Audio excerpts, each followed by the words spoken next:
형 안녕하세요. 안녕하십니까. 오늘은 P타입의 하드보일드 카페를 네. 우리 지금 하기로 했잖아요. 네. 어떻게 많이 들어보셨어요? 아우, 계속 들었는데 너무 길고 노래가 진짜 많더라고. 제가 이게 뽑아서 이렇게 가사를 봤는데 20곡? 근데 이제 이 곡의 길이도 가사의 길이도 막 녹록지 않아가지고 네네. 사실 이게 요즘 그 컴팩트한 시집이 20편 정도 들어가거든요. 아 그래요? 그러니까 시집 한 권을 열심히 읽은 느낌이에요, 진짜. 네. 그래서 그러면 전체적으로 뭐 총평을 한번 들어볼까요? 전체적으로 저는 이게 독특한 구성 일단 네네. 그게 눈에 띄었고요. 네. 그러니까 하드보일드 카페라고 하는 제목이 있고 음. 그 하드보일드 카페라고 하는 곳으로 이 청자들을 초대하는 네네. 초대하고 그 다음에 이제 초대하는데 그 하드보일드 카페는 어떤 식으로 구성되냐면 어떤 그 서사적인 어떤 그 맥락을 가지고 구성되고 네. 그러면서 이제 그 서사 안에서 이 한 예술가의 네. 삶과 좌절과 그다음에 성공과 실패와 이런 것들이 버무려져 있고 네. 그래서 굉장히 독특했고요. 일단은 뭐 눈에 띄는 게 여러분들도 아마 그러시겠지만 인트로나 뒤에 뭐죠? 그 에필로그요? 에필로그 앞에 그 아우트로에 네. 이 성우의 그렇죠. 나레이션이 있잖아요. 그렇죠. 굉장히 매혹적으로 우리를 유혹하는 네. 이 공간으로 유혹하는 그게 있고 그 다음에 이제 어떤 서사의 기반을 이렇게 만들어주고 또 스스로 나레이션 하는 화자 스스로도 말하자면 이 공간 안에서 어떤 주요한 인물이고 그렇죠? 네. 뭐 그런 것들이 저는 뭐 예전에 음반이 이렇게 구성된 예는 혹시 있나요? 제가 몰라서 그런데 잘 생각이 안 나요. 근데 진짜 같죠? 그 시집 아까 얘기하셨지만 네. 첫 곡이 라이터스 프로파일이잖아요. 그렇죠. 그러니까, 그것부터. 네, 이거부터가 네. 굉장히 이런 어떤 문학적인 네. 책의 구성을 그렇죠. 차용해 와서 네. 그리고 이제 이 곡의 제목들이 네. 어떤 하드보일드라는 어떤 테마와 연관이 깊은 뭐 해밍웨이 그다음에 레이몬드 챈들러 네. 그다음에 뭐 미키 스필레인이라고 또 그런 어떤 하드보일드 그 범죄 소설을 쓴 사람이 있거든요. 네, 뭐 그런 거를 다 뭐 피카레스크도 그렇고 차용을 잘 했죠. 네.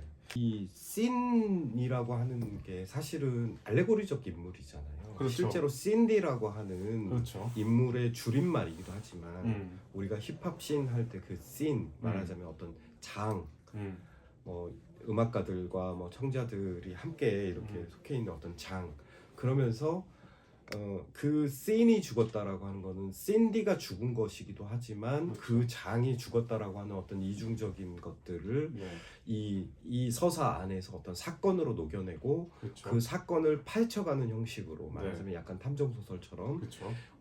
그래서 인물들 하나하나를 집중하죠. 여기에 이제 뭐 여러 인물들이 나오는데 산티아고 그다음에 뭐 마이크 해머 그다음에 뭐 그러니까 마이크 해머는 뭐 일반인이기도 하고 무명 가수이기도 하고 뭐 또 그다음에 고양이과 사내 그런 뭐 인물들 이런 인물들을 하나하나 이제 파헤쳐가는 형식으로 그렇게 되어 있어요. 그래서 시집이라고 제가 시집의 분량이라고 했지만 사실은 굉장히 소설적 구성을 가지고 있고 이야기 자체도 물론 감정을 전달하거나 어떤 의견을 피력하거나 이런 것도 있지만 실제로 서사를 이렇게 그 구성하는 그런 가사들도 좀 많고요.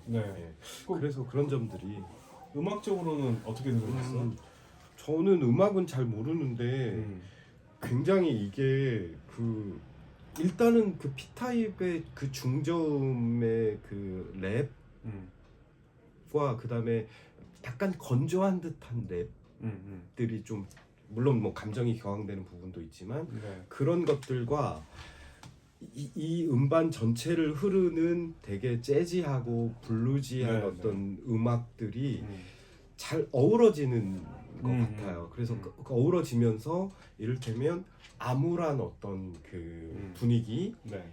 그다음에 어떤 느와르적인 어떤 분위기를 이 공간에 부여해주는 이 음악적 공간에 부여해주는.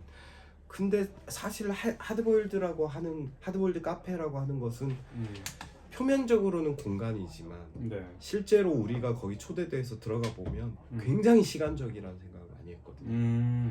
말하자면 하드보일드 카페는 이 화자가 지금 이 화자가 지나온 세월의 응축된 그렇죠. 어떤 내면의 공간이고 내면의 어떤 시간들이라는 생각이 들거든요. 그러면서 이제 거기 안에서 씬과의 관계가 있는 거고, 네. 예, 거기 안에서 뭐 고통과 좌절과 절망과 또 성공과 이런 것들이 다 이렇게 버무려져 있는 그런 말하자면 알레고리적 공간이죠. 그렇죠. 네. 네. 되게 비의적인 공간이고 그래서 아까 이제 음악 얘기했지만 그게 사실 되게 30년대 40년대 요때 어떤 재즈 분위기 맞나요? 약간 그런 느낌이잖아요. 네, 그러니까 네. 그거는 되게 과거라기보다는 그냥 우리가 낯선 공간에 낯선 시간 속에 있다라고 하는 것도 네. 환기시켜주는 네. 음악이 네. 그래서 이것이 실제하는 공간이라기보다는 어떤 내면의 공간, 내면과 이 밀착되어 있는 그런 공간이면서 시간이다라고 하는 것들을 다시 한번 이제 우리한테 환기시켜주는 그런 네. 느낌도 들었고 그래서 되게 독특한 지점들이 많았던 것 같아요. 그러면 이제 곡 단위로 한번 넘어가서 네, 네. 우리가 짧은 시간에 모든 걸 다 얘기할 수는 없지만 한 곡씩 터치하면서 가볼까요? 네. 첫 번째 곡도 라이터스 프로파일. 네. 라이터스 프로파일은 그야말로 우리 이 책에 보면은 책날개에 그 저자 양력이 있잖아요. 네네. 그거죠. 그건데 그거를 조금 더 풀어서 그 동안의 어떤 창작의 태도를 그 취해 왔는가, 형식적으로 어떤 내용적으로 취해 왔는가를 굉장히 재미있는 어떤 라임 들을 가지고 이야기를 하고 있는 것 같아요. 네네. 그래서 여기 보면 뭐 20년 작가직 끝에 고작 가진 거라고는 살짝 까진 마음과 투작 이게 이제 작가적 어떤 현실인데 네네. 이게 뭐 회의적 태도라기보다는 그냥 자기를 드러내는 그런 태도고 근데 라이터스 프로파일의 1979년식 문체는 하드보일드 라인 박은 형식 그래서 스스로 어떤 규정한 창작 작품의 어떤 외형적 형식인 거죠. 네, 이게. 형 그러면 여기서 하드보일드 문체에 대해서 조금 얘기를 해볼까요? 네, 하드보일드는 보통 우리가 이제 흔히 알고 있기로는 냉정하고 건조하고 그런 문체로 알고 있는데 감정이 빠지고 수사적인 어떤 그런 것들이 없는 그런 문체고 이제 우리 흔히 알기로는 이제 해밍웨이의 문체를 그렇죠. 근데 이제 해밍웨이는 약간 신문 기사체여가지고 그렇죠. 그렇게 이제 아마 규정하는 것 같은데 대체로는 그 뭐죠 범죄 소설 또는 악인 소설의 그런 어떤 냉정함 이런 것들을 가리키는 말이죠. 원래는 이제 계란 완숙을 가리키는 말이잖아요. 완전히 다 익은. 그래서 이게 하드보일드 문체 이제 문체적으로 보면 그런 어떤 냉정함이나 건조함을 유지하고 있다라고 하는 것을 드러내는 것일 수도 있지만 하드보일드 카페를 약간 이중적으로 해석해 보면 이 완숙한 예술가의 어떤 그 내면들이라는 생각도 좀 들거든요.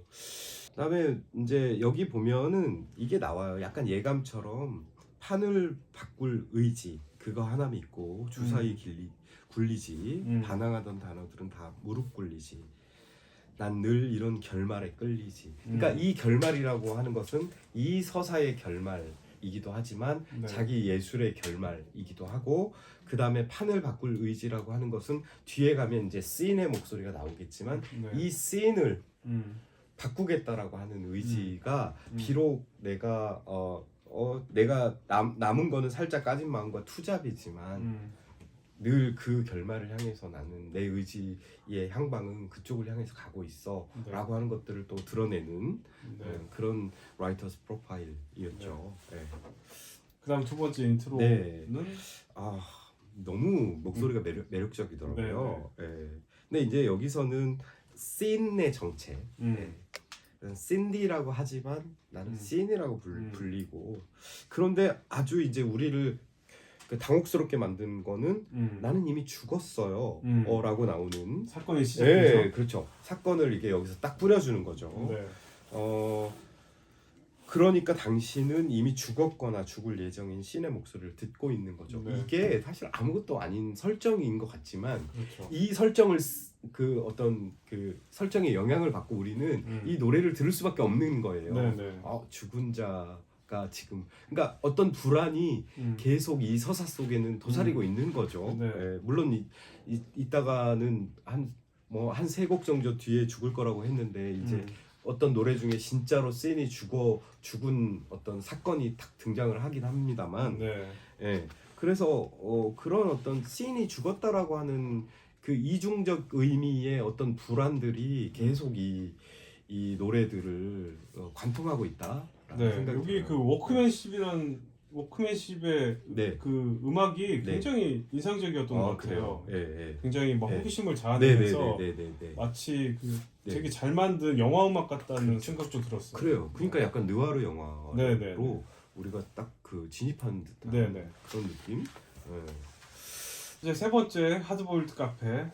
하드보일드 카페는 정말로 정말 그 소설에서 공간을 쫙 그 묘사, 네. 초반에 그 옛날 소설에 보면 공간들을 쫙 묘사하듯이 그런 공간들을 묘사하고 거기에 어떤 의미들을 부여하는 거죠. 네. 죄의 종착지, 그리고 여기서는 스토리를 팔지. 스토리를 팔지가 사실은 이 음반 전체에서 일어나고 있는 일인 거죠. 네네. 그러니까 이 사건을 전개시키는, 혹은 이 서사를 전개시키는 일이 이 노래들이 하는 일이기도 하지만 사실은 이 하나하나가 파는 스토리인 거죠. 네네. 뭐 조금 있다가 뭐 폴세일 뭐 그런 노래도 나옵니다만, 그래서 그런데 되게 멋있게 되어 있어요. 철간판에 녹처럼 피어난 이름, 뭐 이렇게, 뭐 이를테면 그것이 굉장히 외부적으로 표면적으로 보면 낡은 그런 카페처럼 보이지만 사실은 이 화자의 어떤 정체성도 이 녹처럼 피어난 이름과 연결이 되고, 그리고 그런 거고, 그 다음에 이제 여기는 사실은 씬에 관한 얘기죠. 그러니까 씬이라기보다는 어떤 예술가나 청자들이 너희들이 마음을 잃는 순간 위험해져. 뭐 이런, 너네가 여기 들어온 이상 여기선 위험해질 거야. 네. 이런 어떤 그 전제들을 깔고, 그러면서 이제 정인의 이 코러스가 나오죠. 네. 정인이 너무 멋있어요. 딱 들어와서 음. 마치 그런 느낌이에요. 담배를 한 대 피면서 사연 많은 걸로 한 잔 줘. 뭐 이런 네네. 굉장히 그 고혹적인 그런 자세로 손님이 찾아오고, 말하자면 이 손님과 함께 우리도 여기에 이제 진입한 거죠, 이 공간에. 네. 메인 테마 같은 곡이죠. 그렇죠, 네. 그렇죠. 근데 여기서 중요한 게 떠난 널 다 잊을 수 있게. 사실은 여기 떠난 너가 중간중간에 또 노래에서 나오거든요. 그 너가 이제 뒤에 가면 딱 밝고 깨끗하고 밝은 곳으로 연결이 되는 것 같아요. 네네. 근데 깨끗하고 밝은 곳은 너한테 주고 싶었던 어떤 장소인 거죠. 그렇지만 그것은 끝내주지 못하고 너는 떠나고, 나는 그때마다 이제 시를 쓰고, 이제 말하자면 내 음악이 어떻게 시작되었는지가 여기 이 깨끗하고 밝은 곳이라는 노래에서 드러나는 것 같고, 네. 동시에 깨끗하고 밝은 곳이 이 음악이 지향해야 되는 네. 어떤 정신적인 그런 걸로 여기서 딱 제시가 되는 것 이 같아요. 제목이 네. 해밍웨이의 단편 소설이거든요. 깨끗하고 네네. 클린, 네. 웰 라이트 네, 플레이스. 네, 네. 이게 이제 간단하게 제가 요약을 해주면 이제 어떤 술집이 있는데 그 술집에 늙은 웨이터와 젊은 웨이터가 있어요. 젊은 웨이터는 빨리 집에 가고 싶어하고, 근데 거기에 늦게까지 술을 마시는 아주 노인이 있어요. 근데 품위를 잃지 않고, 물론 술에 가끔 취하면 술값도 안 내고 가버리기도 해서 젊은 웨이터는 싫어해요. 저 노인이 빨리 가야 내가 퇴근을 일찍 하는데 하지만 늙은 웨이터는 저런 사람들을 위해서라도 이렇게 단정하고 깨끗한 곳이 필요하다 그러면서 그 세상은 무의미로 가득 차 있다. 그런 걸 그 돌파하거나 이겨내기 위해서는 나 같은 사람이 이런 깨끗하고 밝은 곳을 만들어야 된다. 이렇게 굉장히 직접적으로 되게 얘기를 하고 있어요. 그래서 이 소설을 이 단편을 처음에 읽었을 때는 뭐야 이거 주제도 다 얘기해주고 이게 뭐지? 하지만 좀 이제 나이가 들어서 다시 한번 읽어보면 그렇지 그게 바로 인간의 질서고 어떤 내가 그런 장소를 가지고 있는 거에 이제 의미를 두는 거죠. 왜냐면 세상은 무의미로 가득 차 있으니까 뭐 그런 내용이거든요. 멋지네요. 네. 메시지 네. 자체는 저는 그 소설은 안 읽어봤는데 메시지 자체로는 굉장히 멋진 무의미하다고 느낄 때가 있잖아요. 그 무의미를 넘어선다라고 하는 것은 역시 이 삶에 열중할 수밖에 없는 거고 내가 해야 되는 일들이 어떤 질서를 가지고 행해진다라고 하는 것이 결국 그 무의미하다는 것도 넘어서는 근데 이것들도 비슷한 것 같아요. 네, 네. 이 서사들도 네. 여기에 나오는 산티아고 노인도 아까 그 노인과도 약간 비슷하고 예. 그래서 결국은 이게 계속 뒤에 가면은 깨끗하고 밝은 곳이라고 하는 게 이제 너에게 보여주고 싶었던 어떤 현실적인 장소였지만 뒤로 가면 내 예술이 가닿는 곳, 그렇죠. 예, 내가 내 음악 속에서 찾아야 하는 것 이런 걸로 이제 바뀌게 되죠. 네. 그래서 벌써 오는 과거의 회상으로 돼 있고, 네. 그래서 대충 내용이 이제 뭔가 어둡고 습한 방에서 같이 어떤 사랑하는 연인과 있었는데 뭐 떠나 보내야 했고 그때마다 시를 썼고. 네. 근데 이제 진짜 운명이 넘어간 건 간절히 원한 건 좀 늦게 이뤄준다는 거야. 그러니까 난 어느 정도 이뤘는데 너는 없는 거죠. 그게 이제 이 역설인 거고. 그 다음에 이제 나의 입장도 나와요. 나도 닳고 닳았지. 그렇지만 이야기가 그리운 사람 귀갓길에 들르는 여기라고 하는 게 닳고 닳았지만 그래도 내가 찾아가면 그 찾아가는 게 진짜 물리적 장소를 찾아가는 것일 수도 있지만 내 내면 한켠에 어느 골목길 어딘가에 하드보일드 카페가 있고 내가 비록 닳고 닳았지만 거기 가면 나 차도 마실 수 있고 술도 마실 수 있고 다시 예전의 기억들을 다시 떠올릴 수 있겠지라고 하는 그런 어떤 마음의 공간 그런 거죠. 네, 네. 그렇게 제시가 되어 있죠. 그러니까 이 노래가 굉장히 짧은데 그 뭐 콘트라베이스, 베이스 이렇게 둥둥둥 이런 비트에 맞춰서 굉장히 컴팩트하게 귀에 잘 들렸던 그런 노래였던 것 같아요. 네, 피카레스크는 진짜 이게 악인 소설인 거죠. 그렇죠. 예. 그러니까 돈키호테 이후로 이제 악당 소설들이 많이 쓰이기 시작하잖아요. 근데 사실 이제 피카레스크라는 말을 요즘은 잘 안 쓰는데. 그렇죠, 안 쓰죠.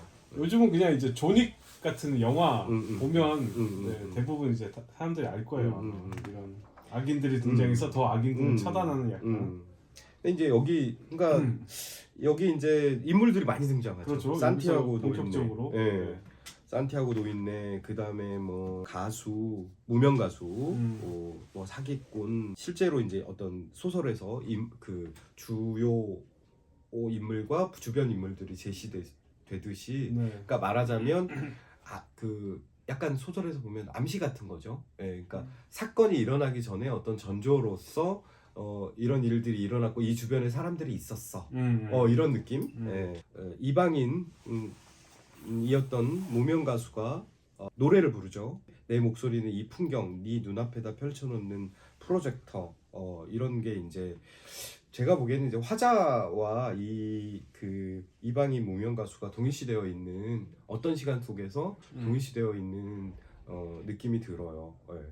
그리고 이제 여기 산티아고 그 노인의 어떤 캐릭터가 나오는데 산티아고 노인이 이제 전 세대의 어떤 인물이라면 새로운 어떤 이방인 무명 가수는 이후 세대의 음악가 뭐 이렇게 얘기해 볼 수도 있을 것 같고요. 네네.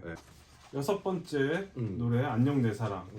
이거는 이제 그 레이먼드 챈들러의 유명한 소설이죠. Farewell My Lovely. 아 진짜. 네. 근데 사실 레이먼드 챈들러 소설이 하드보일드나 뭐 그런 어떤 범죄 소설에서 차지하는 위상이 굉장하거든요. 근데 사실 챈들러의 글들을 일반 대중 독자가 즐기기는 쉽지가 않아요. 왜냐하면 특유의 장광설이 너무 세가지고 그다음에 어떤 특유의 어떤 냉소 이런 것들이 그래서 하드보일드를 기대를 하고 챈들러를 읽다 보면 되게 금방 지치게 돼요. 그 특유의 맛이나 이런 것들을 그러니까 예전에 번역본들이 담지는 못했거든요. 근데 이제 요즘에 새로 뭐 기나긴 이별이나 뭐 깊은 잠 이런 번역가의 어떤 책들은 또 읽을만 하더라고요. 아 그래요? 네, 어쨌든 네. 제가 소설을 잘 몰라가지고 네. 그렇구나. 여기서 갑자기 이제 사건이 네 사건이 발생하는 거죠. 씬이 죽었.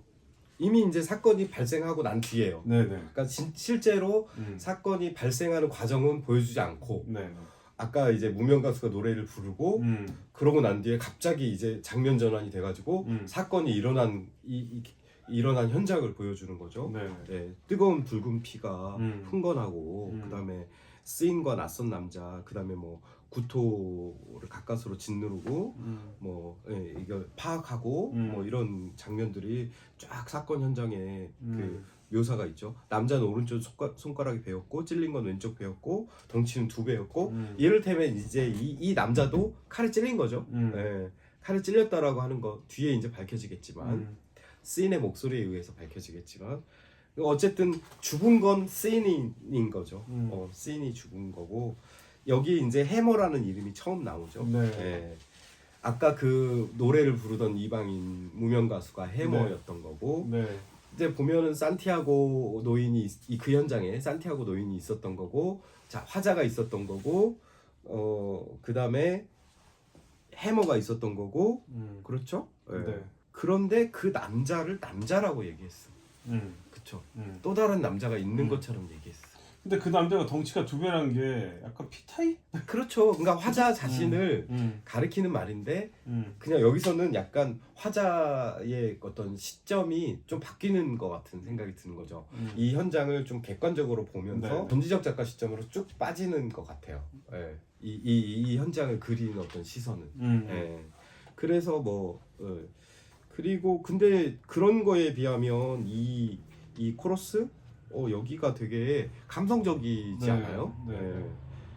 그래서 좀 이 코러스와 이 이 가사적인 상황들 이게 약간은 좀 부조화스러운 그쵸. 그런 게 좀 있는 것 같아요. 근데 그 부조화가 만들어내는 어떤 또 분위기 이런 게 또 있는 것 같아요.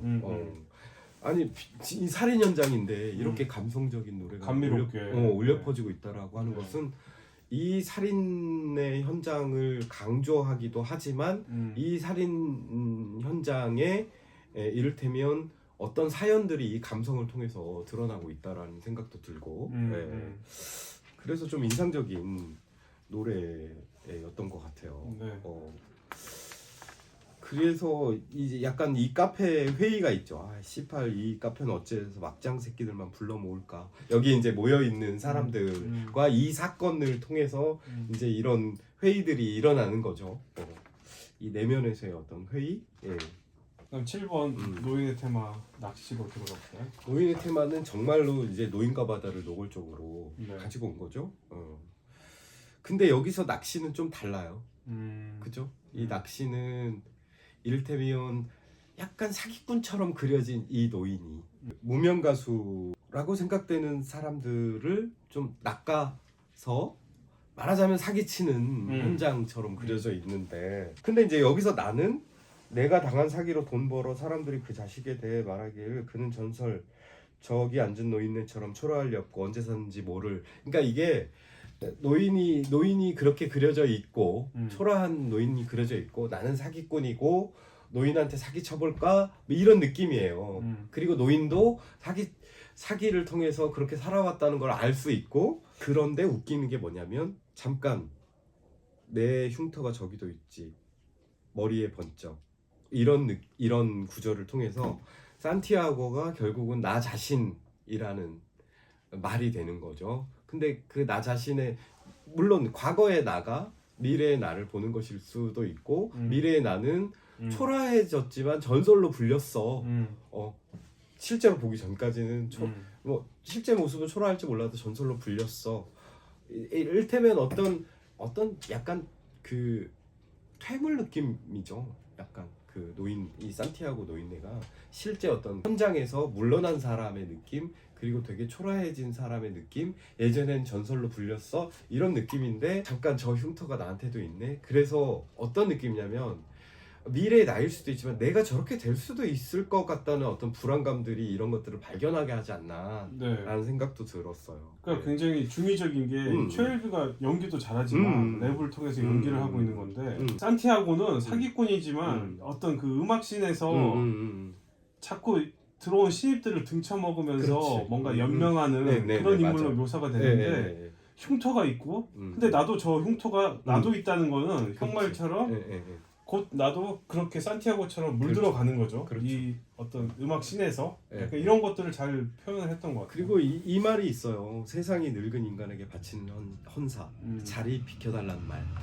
이게 이제 되게 아파요. 저도 이제 늙어가는 처지에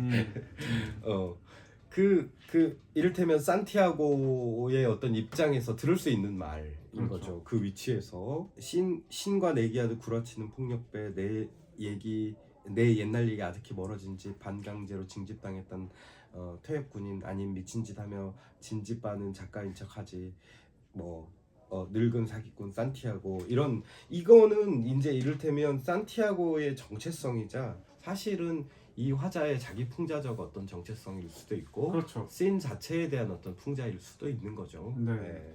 그래서 결국은 이거는 어떻게 되어 가냐면 사람들 욕망과 내 욕망을 서로 수합해 생계를 위한 설계는 내 자신보다 몇 수 앞에 그 다음에 난 네 마음을 믿기로 다시 네 마음을 낚지 네가 날 믿기로 정했다면 난 안 막지 이렇게 나가거든요. 말하자면 이 낚시라고 하는 것은 어떤 다른 예술가들을 뭐 등쳐먹는 낚시일 수도 있지만 청자들을 낚는 그런 행위이기도 한 거죠. 분량이 엄청 길어지겠다. 큰일 났다. 여기서는 이제 흐름들을 좀 짚으면서 가야 될 것 같아요. 8번 그 심플 아트 오브 라임은 네. 이것도 이제 레이먼드 챈들러의 그래요. 그 더 심플 아트 오브 머더라는 책이 있는데 거기서 이제 살인 사건이라는 어떤 간단한 아트가 이제 기교 뭐 이런 뜻도 있잖아요. 거기에 이제 챈들러가 범죄 소설을 쓰면서 갖는 어떤 그 범죄 소설에 대한 생각들을 적은 그 에세이랑 그 다음에 아주 매끈한 단편집의 제목이에요. 국내에는 소개가 다 돼 있고요. 네. 그러니까 어떤 기술이라고 보면 여기는 이제 라임의 기술이죠. 그렇죠. 네 개 랩은 다른 거야. 문학적 아르페지오, 발음, 의미, 문장, 단어. 뭐 이런 그래서 식으로. 이게 벌스 1에서 피타입이 뭔가 디스를 하고 있는 거죠. 그렇죠. 지금의 상황에 대해서. 그렇죠. 그러면서 나의 입장을 얘기를 하고 있고, 근데 이제 좀 약간 과한 욕을 하면서 굉장히 비판을 하고 저 좀 뱉는 놈이야 마이크 해머를 얘기를 하고 있고, 그렇죠. 그 마이크 해머라는 거를 콰이가 받아가지고 이 콰이의 입장에서 또 내가 마이크 해머가 된 마냥 그 세태 비판 랩을 하고 있는 것 같아요. 약간. 그죠? 전세대로서의 어떤 정체성이 있는 거고 그 전세대로서의 정체성, 그러니까 이 씬을 겪어온 사람으로서의 어떤 그 입장, 또 신념, 이런 것들을 이제 드러내면서 또 산티아고의 말이죠. 그러니까 새로운 세대에 대해서 어떤 비판적 입장도 또 취하고 있기도 하고, 약간 뜨내기 그런 느낌, 그런 거에 대한 어떤 비판, 그런 것들도 있는 거고. 요즘 유행하는 어떤 그런? 그러니까 변종이 나인지 그들이 헷갈리네, 그들인지 헷갈리네, 이런 게 이제 확실하게 판단하지 못하는 부분이 있는 거죠. 비판을 하고 있긴 하지만. 근데 좀 욕을 안 했으면 좋았을 텐데. 욕이 약간 이 어떤 문학적 작업에 좀 방해가 되는 것 같아요. 전체적인 욕이 들어가면서 약간 감정이 너무 심하게 딴 데로 튀는 듯한 느낌이에요. 그래서 진짜 피타입이 빡쳤구나. 그렇죠. 그런 생각이 좀 들어요. 그런 생각도 드는데 저는 이제 조금 낯설더라고요. 이 흐름 속에서 욕이 등장할 때 좀 낯설더라고요. 일단 9번은 포셀 마이 라임스 네버 유즈드, 이게 이제 내 라임 절대 사용 안함 팝니다 이런 뜻인데 음. 이것도 이제 이게 포세일 그 베이비 슈즈 네버 유즈드라고 그 해밍웨이가 이런 어떤 6글자 소설을 썼다. 아. 그러니까 인상적이잖아요. 판매합니다. 아이 신발 음. 절대 사용하지 않았어. 이게 어떤 뜻이냐면 그러니까 아이가 생겼는데 죽었다는 거죠. 미리 이걸 사놨는데 그래서 이거를 이제 파는 거예요. 해밍웨이가 썼는지 안 썼는지는 실하진 않아요. 근데 이제 그걸 가져가서 6글자마다 방점을 찍거나처럼 6글자로 된 이제 라임들을 그렇죠. 가사들을 쭉 드러놓는 거죠. 네. 덧말리기 네. 퍼포먼스가 아주 뛰어났던 것 같아요. 여기 이제 정말 씬 자체에 대한 어떤 비판적 입장들이 쫙 그 가면서 또 그거를 하는 비판적 입장은 굉장히 음악적 자부심을 가지고 쫙 밀고 나가는 이런 에너지들이 근데 사실 이 6글자 이 앞부분은 일종의 이제 약간 이게 되게 정형적이지만 불안감도 없지 않은 것 같아요. 그리고 여기 인상적이었던 게 한 우물 파는 넌 밟고서 땅을 쳐봐 내 발자국. 와 이런 느낌. 이 정도 자부심은 있어야 내가 이 씬을 헤쳐나가지 이런 느낌도 있고. 이 해머는 아까 얘기했는데 미키 스필레인의 그 이제 하드보일드 소설들이 이제 범죄 소설에서 거의 번성을 했거든요. 근데 이제 대표적으로 이제 레이먼드 챈들러, 대실 해밋, 그다음에 미키 스필레인이 있는데 각자 소설에서 주인공이 있어요. 그러니까 챈들러는 필립 말로, 그다음에 대실 해밋은 샘 스페이드, 그다음에 이제 미키 스필레인은 이제 마이크 해머라고 사립 탐정들인데 특히나 미키 스필레인의 그 마이크 해머는 굉장히 무대뽀죠, 무대뽀. 그래서 여기서 막 깨는구나. 네. 그걸 이제 제목으로 이게 MI6로 갖다 쓴 것 같아요. 근데 이제 여기서는 산티아고 노인하고 이제 대립되는 인물이기도 해요. 해머가 제가 보기에는 그래서 뭐 여기도 이제 뭐 비겁하게 돈 번 승리자를 받아들여준 신의 중지원리 이런 비판적 태도도 있겠지만 뭐 어쩌고 저쩌고 뭐 돈이 되지 뭐 이런 또 상반된 입장도 또 있는 거거든요. 그러니까 이 약간 씬 자체에 대한 자기 모순을 드러내는 게 이 해머라는 인물이 아닐까라는 생각이 들었어요. 네. 그래서 뭐 공구를 깨버리듯이 뭐 이런 식으로 이런 이미지들도 등장을 하고 뭐 힘 조절을 애초에 서툴러. 그러니까 나는 여기를 깨버릴 거야. 어차피 뭐 돈 때문에 들어왔지 뭐 이런 태도도 있는 거죠. 네. 그러니까 이 노래에서는 특히 그 친의 훅이 아주 그냥 노래를 막 이렇게 굉장히 훅을 잘 쓴 것 같아요. 그러니까 여기에 피처링이 굉장히 많죠 이 음반에. 네네네.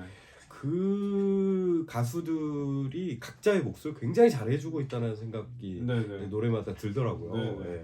그래서 굉장히 이 음반을 풍성하게 음악적으로도 물론 풍성하지만 의미적으로도 굉장히 풍성하게 만들고 있다라는 생각이 들었습니다. 그다음에 릴릭시스트 패러독스에 들어가서는 이거는 조금 P타입이 너무 자극적인 스탠스를 취한 게 아닌가. 근데 이제 이게 예술가, 그러니까 음악가로서의 어떤 고민들이 결국은 투영된 게 아닌가라는 생각이 들어요. 그러니까 이 두 가지 역설이 등장을 하는데 내 왕국의 주인은 나인가라고 하는 어떤 회의.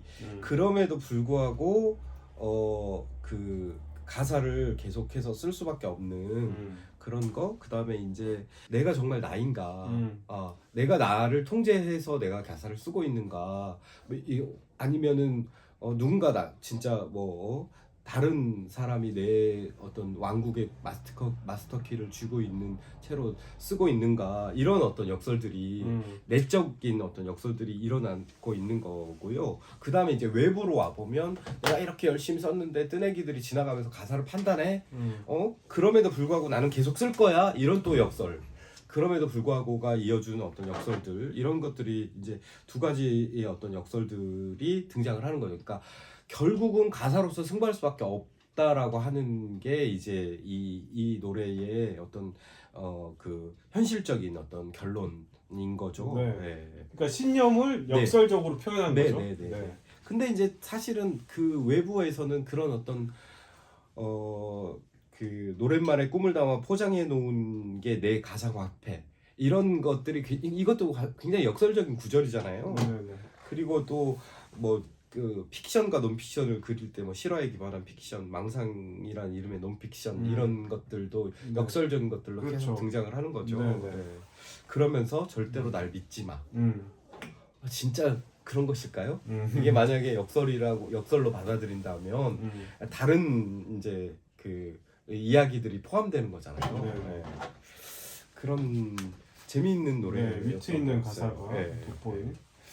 그래서 이제 헤비 베이스 사가로 들어가면 김옥희가 이제 색스폰이스트예요. 색스폰 연주가 쭉 나오면서 멋있더라고. 이제 과거의 어떤 그 헤비 베이스도 이 예전에 앨범의 제목인 것 같아요.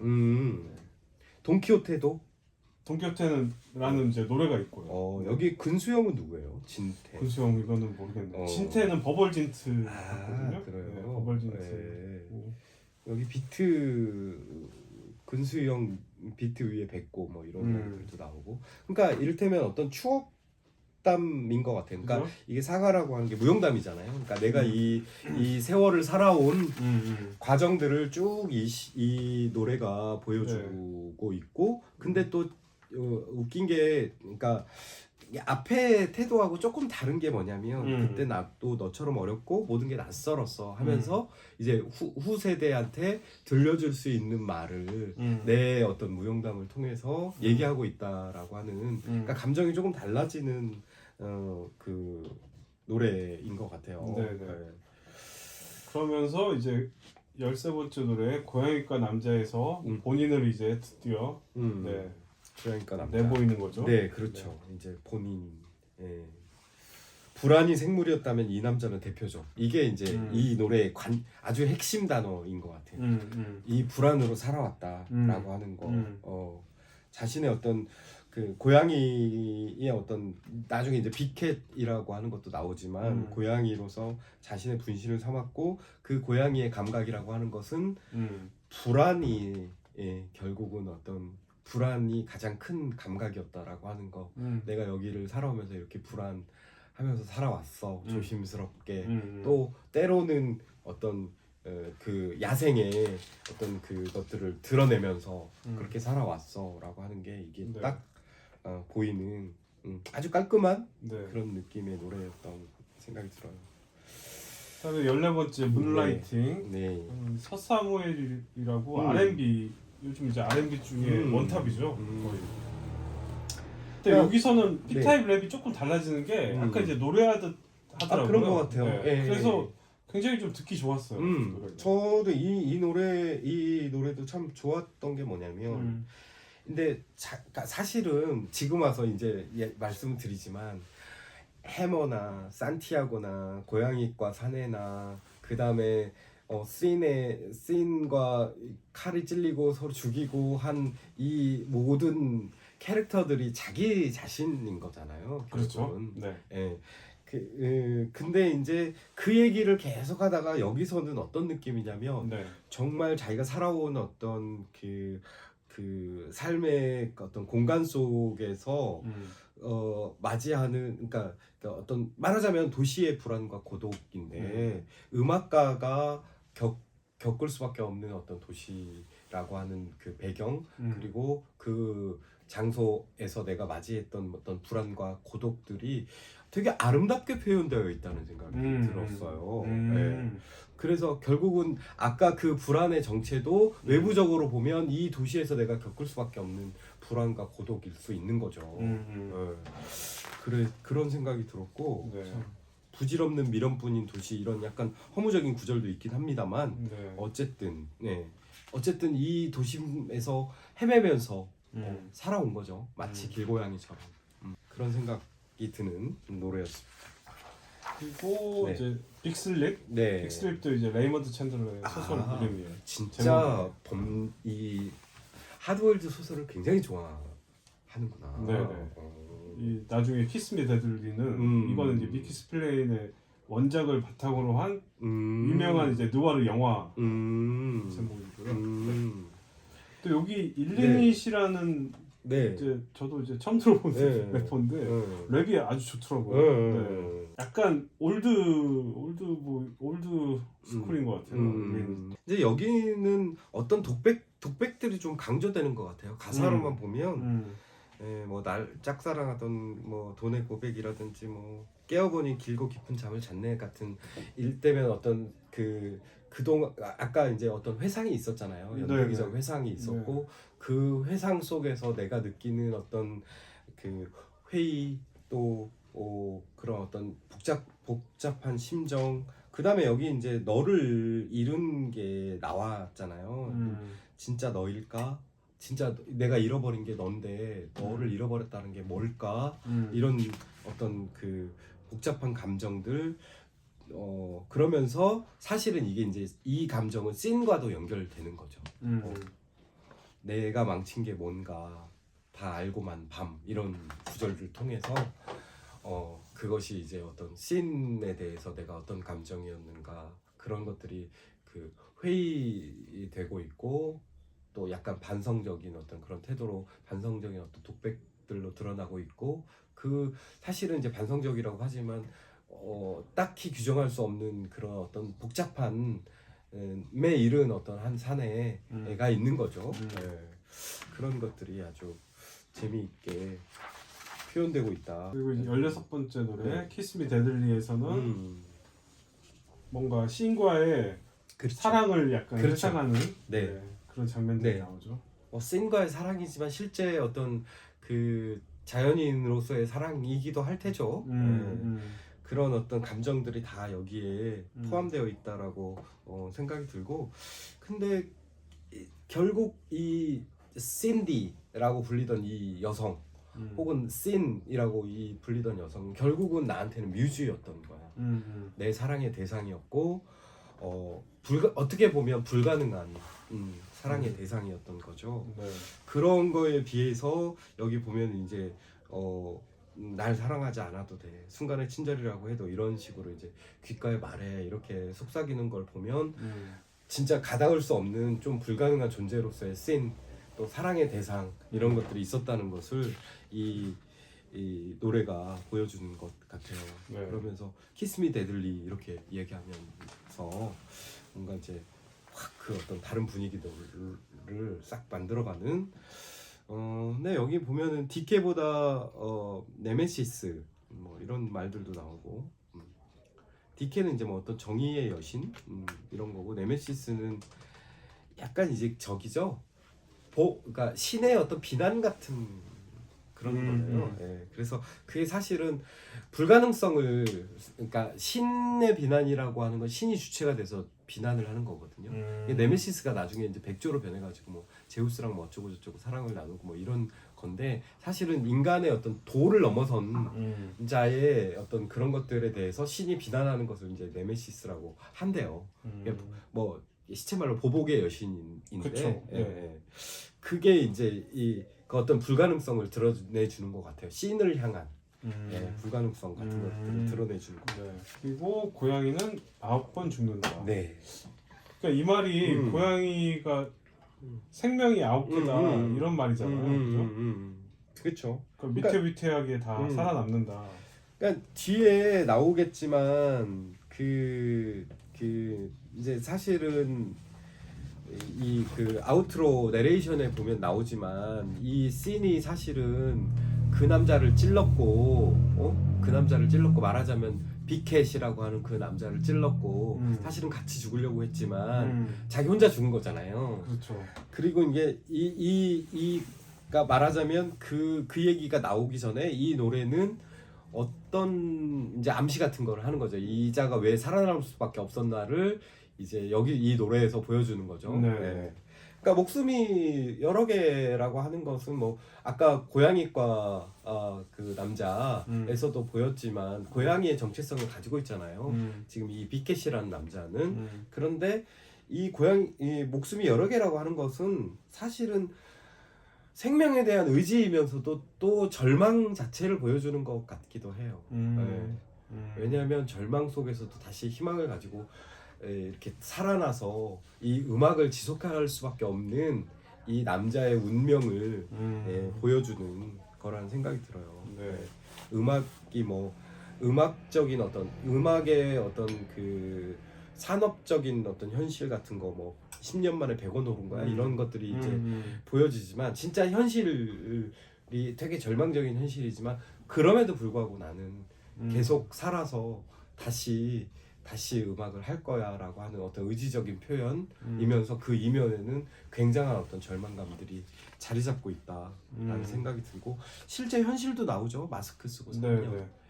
뭐 이게 이제 콘돔에 비유되는데 이거를 19금을 달아놨더라고요. 도대체 왜 이게 이 노래 내용이 왜 19금인지는 콘돔 때문에 그런 것 같긴 한데 정말 알 수 없는. 그래서 여기서 이제 P타입 빅캣이라고 하는 캐릭터가 이제 다시 여기서 본격 등장을 하죠. 네. 그러면서 여기 보면 나밖에 모르는 건가 내가 만든 기억인가 이것이 이제 하드보일드 카페가 내 기억 속에 기억에 응집된 어떤 시간이자 장소였다는 것을 이 노래에서 드러내죠. 네. 그다음 18번째 부정의 부정은 긍정. 버벌진트가 피처링을 했네요. 네. 근데 뭐 씬의 부재에 대한 이야기들이 나오는 거죠. 그러니까 이제 씬을 죽인 게 나라는 건 자의식 과잉. 아니 죽었다는 표현도 내가 만드는 결과인 셈. 이게 이제 실제로 죽였다라는 얘기가 아니라 내가 그렇게 받아들였다는 얘기잖아요. 그렇죠. 그리고 실제로 씬을 죽인 건 내가 씬을 떠나고 씬이 나를 기다린 상황. 이것이 이제 그 여성을 말라 죽게 한 거죠. 사실은 죽음이 미리 예비되어 있었다는 거고 그 앞에 보면 황금을 쫓아서 몇 년 동안 이 마을을 떠나 나돌다 다시 돌아와 이런 구절들이 있는 걸 보면 네, 이건 버벌진트의 구절이죠. 그렇죠. 네. 그렇죠. 그러니까 이게 사실은 이 씬을 죽인 건 이 황금 돈이라고 하는 어떤 욕망의 그 환경 자체 그리고 실제로 이 씬을 그러니까 씬에서 뭔가 움직였어야 되는데 그 돈이라고 하는 욕망만 쫓아서 다니던 사람들을 기다리다가 씬은 어떤 죽음을 결국 맞이할 수밖에 없다라고 그렇죠. 하는 게 이제 여기에 드러나는 거죠. 네. 그래서 버벌진트의 벌스에서는 그래서 이제 빅캣의 아니 빅캣의 P타입의 어떤 그런 씬에 대한 문제의식을 충분히 잘 받아들여서 그렇죠. 네, 랩으로 잘 표현을 한 것 같아요. 네. 그래서 결국 신의 죽음, 신의 부재, 신을 위해 신에 대해 난 뭘 알고 있을까라고 하는 반성적인 이 질문들이 계속 반복해서 나오는 거죠. 네.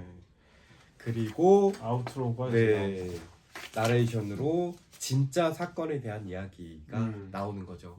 7년 동안 빅캣이랑 나 둘뿐이었다. 이 7년은 이제 그 스트리트 포이트리라는 앨범을 내고 7년 후에 이제 이 앨범이 나와서 그렇죠. 그 7년인 것 같아요. 네. 그러니까 결국은 그 기다림의 시간이 씬을 말라 죽게 한 거고 결국은 같이 죽으려고 했지만 혼자 죽은 거고 그런 이야기들을 하는 거죠. 그러니까 약간 자기에 대한 반성적 태도를 말하자면 이 씬이라고 하는 목소리를 통해서 드러내고 있는 거죠. 그러면서 마지막 노래 송시죠. 씬을 위한 송시. 네. 오드가 송시라는 뜻이니까 그들은 말하지 모두 망할 거라고. 그렇지만 내가 살아있는 한은 아니야. 지금은 아니야. 내가 살아있기 때문에. 그리고 사랑과 열정으로 이 길을 걸어가며 넌 등을 돌렸지. 뭐 이러면서 나는 아직 여기 있고 모든 게 변해. 그 속에서 나를 지켜. 내 식대로 이 판의 빛을 밝혀. 이런 어떤 결심들, 네. 의지들이 마지막으로 드러나면서 저는 이 노래가 좋더라고요. 네. 이 누구죠? 서사무엘? 네. Lightning, Remember the time, the light. 이 부분이 되게 너무 멋진 마무리. 그러니까 막 이렇게 결심할 때 막 정색하고 할 수도 있잖아요. 그런데 뭐 되게 가볍게 난 빛을 밝힐 거야. 빛을 기억해. 그 시간의 빛을 기억해. 이러면서 되게 어떤 아름다운 어떤 회상의 느낌으로 그것들이 이제 결심과 이어지는 그런 느낌이어서 노래가 좋더라고요. 네. 네. 저는 뭐 시네리아 오드가 아까도 좋았다고 얘기를 했는데 거기에 이제 그런 이야기가 있어요. 그러니까 아침에 눈을 떠보면 또 오늘도 그냥 똑같은 하루 살다 마치겠지. 근데 또 누군가는 너를 꼭 지금과는 다른 곳 데려간다며 노래 바치겠지. 이게 결국은 지금 이 긴 음반을 거쳐온 자의 결론인 거죠. 그리고 네. 어떻게 보면 음악의 본질인 거죠. 이 얘기를 하기 위해서 이렇게 긴 시간과 또 공간을 또 사건을 거쳐왔구나 라는 생각이 들어서 이 노래도 특히 좋았고 이 구절들 때문에 이 음반이 더 의미 있어지는 게 아닌가 라는 생각이 들었어요. 네. 아유, 수고하셨습니다. 예. 근데 이제 전체적으로 C타입이 말하는 씬이라는 거는 뭐 형이 이제 시를 쓰시니까 네. 시에서는 네. 어떤 문단 이런 네. 걸까요? 뭐 그럴 수도 있죠. 문학판? 네, 문학판 뭐 이럴 수 있죠. 문단 하면 약간 네. 작가들만의 그런 무대처럼 보이지만 네. 문학판 하면 이제 거기에 독자들도 다 같이 네. 포함되는 거니까. 그러니까 판이 진짜 그냥 판때기잖아요. 그 무대, 그렇죠. 무대 그렇죠. 위에 그렇죠. 시인, 소설가, 평론가, 네, 뭐 비평가도 있고 독자도 독자도 있고. 있고 그렇죠. 어우러지는 그런. 네. 그러면 네. C타입이 말하는 씬이라는 네. 것도 네. 어떤 걸까요? 구체적으로 우리가 이미지를 그려보자면.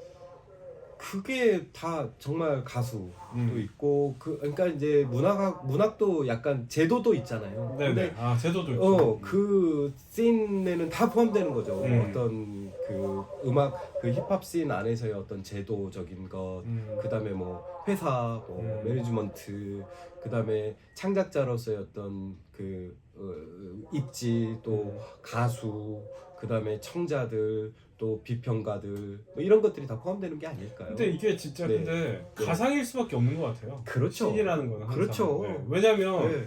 내가 만약에 사운드 클라우드에 네. 랩을 올린다고 네. 했을 때 그걸 네. 들어주는 사람을 특정할 수가 없잖아요. 마찬가지로 멜론을 통해서 음악이 나왔을 때 그걸 듣는 사람들을 나는 그 창작자는 누군지 모르잖아요. 그렇죠. 그렇죠? 그렇죠. 굉장히 가상적인 어떤 존재고 그렇죠. 거기를 헤쳐나가려면 네. 나의 어떤 확고한 목적 의식을 담은 노래가 있고 네. 어떤 주제 의식을 내가 네. 더 세우고 네. 내가 더 이제 직접적으로 만나는 무대는 있다. 그런 그렇지. 어떤 공연장이겠죠. 그렇죠. 네, 그것도 하나의 신이겠고. 그렇죠. 근데 제가 보기에는 그거는 상상되는 것 같아요. 그러니까 여기도 보면 그녀가 진짜인지 아니면 내가 받는 페이크 어둠 속 그리움 향기의 이름인지 그러니까 각자가 상상하는 어떤 씬이 있고 그렇죠. 그 씬들을 위해서 혹은 거기 안에서 내가 무엇을 할 것인가에 대한 각자의 신념과 의지들이 있는 거라는 생각이 들고 문학도 마찬가지예요. 문학도 뭐 실제로 눈에 보이는 어떤 제도나 이런 어떤 실제로 벌어지는 뭐 책이라든지 아니면 뭐 낭독회라든지 무슨 그런 게 있긴 하지만 그렇죠. 그렇다고 해서 그것이 실질적으로 어떤 문학판을 다 대변해 주는 것은 아니거든요. 그러니까 각자의 예술가들은 네. 자기 자신의 창작을 통해서 신에 기여를 하는 거잖아요. 그렇죠. 그러니까 그렇게 좀 생각을 하면 제일 편할 것 같아요. 그러니까 시에서 보면 시는 시를 놓고 보면 시를 완성하는 것은 독자예요. 그렇죠. 네. 나는 시를 쓰기까지. 근데 그 시를 내가 다 안다라고 얘기할 수 없어요. 독자에 의해서 완성돼야 비로소 이 의미들로 완성되는 거지. 그러니까 현대시에서 시는 또 시인을 각성시킨다 이런 이야기도 있거든요. 자기가 쓴 시가 나를 각성시켜 이런 말도 있는 거고. 그러니까 어떤 창작물이라고 하는 게 자기 자신의 것만은 아니잖아요. 내놓으면 완성해야 될 것들이 있고 그것이 소통되고 유통되는 과정에서 새로운 의미로 풍부해지고 뭐 우리처럼 저도 힙합을 모르지만 이렇게 얘기되고 하면서 결국은 씬이라고 하는 게 풍성해지고 더 나은 상상력으로 완성되는 게 아닐까 이런 생각이 들어요. 네, 어쨌든 이 추리 소설의 어떤 스토리텔링을 도입을 해서 제목들을 꾸미고 그 내용을 아주 풍성한 네. 그 피처링진과 자신의 어떤 과거, 그 다음에 현실, 그다음 비판 뭐 이런 것들을 잘 섞어서 어떤 20곡이라는 이런 노래들을 완성을 한 P타입의 애정만큼은 저희가 진짜 들으면서 팍팍 느꼈던 시간이었던 것 같아요. 이렇게 나이 들어서 이렇게 자신의 삶을 응축한 어떤 그렇죠. 것들을 내면 좋겠다라는 생각이 그러니까 들고 찾아보니까 어떤 뭐 기획사 소속도 아니고 혼자서 이렇게 그래요? 어떤 인연들 또는 이제 프로듀서들도 이제 곡마다 다르거든요. 근데 어떤 이런 일관된 사운드를 끌어냈다는 것 자체가 굉장히 이제 뭐 랩도 하지만 음악 외적으로도 더 그러니까 음악 전체를 잘 관장을 해서 이런 작품을 내놨다. 그러니까 이런 생각이 얘기를 네. 할 수 있지 않을까. 그렇죠. 자신 있게 할 수 있는 거죠. 야. 근데 저는 이제 개인적으로 조금 아쉬움도 있었어요. 왜냐면 이 P타입이 특유의 그 저음 톤이다 보니까 랩을 하는 건지 살짝 이게 나레이션을 듣는 건지 약간 그런 느낌이 있긴 있더라고요. 근데 저는 좀 매력적인 부분도 있더라고요. 그거 자체가 이 음반에서 작용하고 있는 굉장히 어떤 매력적인 부분들, 네네. 또 분위기를 만들어주는 그런 부분들도 있어서 이제 뭐 각자의 어떤 취향이겠죠. 근데 진짜 그 어떤 기획사의 의지나 뭐 이런 거 그다음에 이제 뭐 사공이 많으면 배가 또 산으로 하고 그러잖아요. 그런 거 없이 혼자 작업을 했기 때문에 이런 일관성을 가진 작업물을 내지 않았을까 싶기도 하고 대단한 것 같아요, 진짜. 네. 형은 뭐 약간 아쉬운 점 없었어요? 저는 이제 약간 인물들이 많이 등장을 하는데 결국 다 자기로 되잖아요. 근데 이제 그러기 전에 조금 더 캐릭터성을 가지고 움직였었으면 그러니까 이제 네. 이를테면 P타입이 다른 사람의 그 네, 페르소나를 완전히 뒤집어 쓰고 거기서 네. 이제 그 시점에서 얘기를 하고 예. 아니 그러면 이제 소설이네요. 완전. 그러니까 완전 소설 그러면은 더 극적이 되지 않을까요? 이게 비켓으로 모아졌을 때 훨씬 더 극적인 효과를 내지 않았을까? 아니, 뭐 이런 생각. 그런 생각도 들어요. 그러니까 이 살인 사건이 일어나게 되면 진짜 악인이 좀 등장해가지고 맞아. 그렇죠? 너무 착해. 그렇지. P타입이 맞아 너무 착해. 결국 이게 내면 속에서 외화된 어떤 사건은 보여지지 않잖아요. 결과만 보여지고 굉장히 그것이 극적이었을 텐데 그런 것들이 좀 나왔으면 맞아. 긴 어떤 소설적 구성에서 훨씬 더 재미를 주지 않았을까? 그러니까 범죄 소설도 이거 마이크 해머 같은 애들이 다 때려잡고 이런 걸 보는 맛이 있잖아요. 근데 이제 약간 창작자로서는 어떤 공감이 가는 게 뭐냐면 내가 그 어떤 외형적인 형식도 구성을 빌려서 내가 하고 싶은 얘기를 해야지라고 하는 의미에 너무 이렇게 집중되다 보니까 실제로 외화된 사건들을 조금 이렇게 간략하게 처리하지 않았을까라는 생각도 들긴 들어요. 근데 다시 뒤집어 놓고 보면 그런 외화된 사건들을 조금 디테일하게 보여줌으로써 내가 하고자 하는 얘기를 더 풍성하게 할 수도 있거든요. 반대로 그런 아쉬움들 음악적 아쉬움은 잘 모르겠고 그런 서사적 맥락에서의 아쉬움 악인 캐릭터가 하나 딱 그러니까. 등장해서 처단하는 식의 그러니까 그럼 너무 재밌을 것 같은데 그런 여튼 그러니까, 네. 저희가 아주 긴 시간 얘기를 나눠서 힘듭니다. 오늘 너무 수고하셨습니다. 네, 감사합니다.